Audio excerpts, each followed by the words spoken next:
ದಿಢೀರಾಗಿ masala rice ತಿನ್ನಬೇಕಂದ್ರೆ ಒಂದೇ ನಿಮಿಷ ಸಾಕು. ಚಿಕ್ಕ ವಿಡಿಯೋದಲ್ಲಿ ತಮಿಳುನಾಡಿನ ಟ್ರೆಡಿಷ್ನಲ್ ಊಟ ಪಟಾಪಟ್ ಮಸಾಲ ಅನ್ನ ಬೇಕಾ ನಿಮಗೆ? ಹಾಗಿದ್ರೆ ಈ ರೀತಿ ಮಾಡ್ಕೊಳ್ಳಿ, ಅದ್ಭುತ ರುಚಿ ಕೊಡುತ್ತೆ. ಬಿಸಿ ಬಿಸಿ ಅನ್ನದ ಜೊತೆ ಉಪ್ಪು ಹಾಕ್ತಾ ಇದ್ದೀನಿ. ಇಲ್ಲಿ 1-2 ಚಮಚದಷ್ಟು ಟೊಮೆಟೊ, ಸಣ್ಣದಾಗಿ ಕಟ್ ಮಾಡಿರೋ ಟೊಮೆಟೊ ಹಾಕ್ತಾ ಇದ್ದೀನಿ.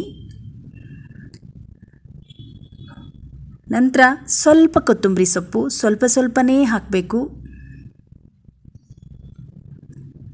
ಬೇಕಿದ್ರೆ ಕರಿಬೇವು ಸೊಪ್ಪು ನಿಮಗೆ ರುಚಿಗೆ ತಕ್ಕ ಹಾಗೆ. ಒಂದೇ ಒಂದು ಹಸಿಮೆಣಸಿನಕಾಯಿನ ಸಣ್ಣದಾಗಿ ಕಟ್ ಮಾಡಿ ಹಾಕ್ತಾ ಇದ್ದೀನಿ.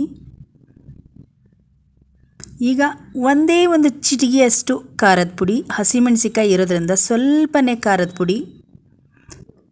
ನಾನಿಲ್ಲಿ 1 ಚಿಟಿಕೆಯಷ್ಟು ಗರಂ ಮಸಾಲ ಹಾಕ್ಕೊಳ್ತಾ ಇದ್ದೀನಿ. ಇದು ಬ್ಯಾಚುಲರ್ಗೆ ತುಂಬ ಅನುಕೂಲ ಆಗುತ್ತೆ. ಬಿಸಿ ಅನ್ನ ಇದ್ದರೆ ಪಟಾಪಟ್ ಮಾಡ್ಕೊಳ್ಳುವಂಥ ಮಸಾಲ ರೈಸ್ ಇದು. ಇಲ್ಲಿ ತುಪ್ಪ ಅಥವಾ ಎಣ್ಣೆ 1 ಚಮಚದಷ್ಟು ಹಾಕಿದರೆ ಚೆನ್ನಾಗಿರುತ್ತೆ. ನಾನಿಲ್ಲಿ ಎಣ್ಣೆ ಹಾಕ್ತಾ ಇದ್ದೀನಿ. ಹಾಕ್ಬಿಟ್ಟು ಇವಾಗ ಕಲಿಸ್ತಾ ಇದ್ದರೆ ನೋಡಿ ನಮ್ಮ ಮಸಾಲನ ಎಷ್ಟು ಬೇಗ ರೆಡಿ ಆಗ್ತಿದೆ. ಇದು ಮಕ್ಕಳಿಗೂ ಕೂಡ ಹಠ ಮಾಡ್ತಾರೆ. ಕೆಲವೊಂದು ಸಲ ಊಟ ತಿನ್ನಲ್ಲ, ಸಾಂಬಾರೇ ಇರುತ್ತೆ, ಬೇರೆ ಏನೂ ಇರಲ್ಲ, ಮಕ್ಕಳಿಗೆ ಏನು ಕೊಡಬೇಕಂತ ಗೊತ್ತಾಗಲ್ಲ. ಅನ್ನ ಇರುತ್ತೆ ನೋಡಿ, ಈ ಥರ ಪಟಾಪಟ್ ಮಾಡಿ ಮಕ್ಕಳಿಗೆ ಸ್ವಲ್ಪ ಸ್ಪೈಸಸ್ನ ಕಡಿಮೆ ಮಾಡಿಕೊಟ್ರೆ ಮಕ್ಕಳು ಇಷ್ಟಪಟ್ಟು ತಿಂತಾರೆ. ಅಷ್ಟೊಂದು ರುಚಿಕರವಾಗಿರುತ್ತೆ ಈ ರೈಸು. ಪಟಾಪಟ್ ಬಿಸಿ ರೈಸ್ ರೆಡಿ ಆದರೆ ಮಾಡಿ ನೋಡಿ, ತಿಂದು ನೋಡಿ ಹೇಗಿದೆ ಅಂತ ನನಗೆ ಕಮೆಂಟ್ ಬಾಕ್ಸಲ್ಲಿ ತಿಳಿಸಿ ಸ್ನೇಹಿತರೆ.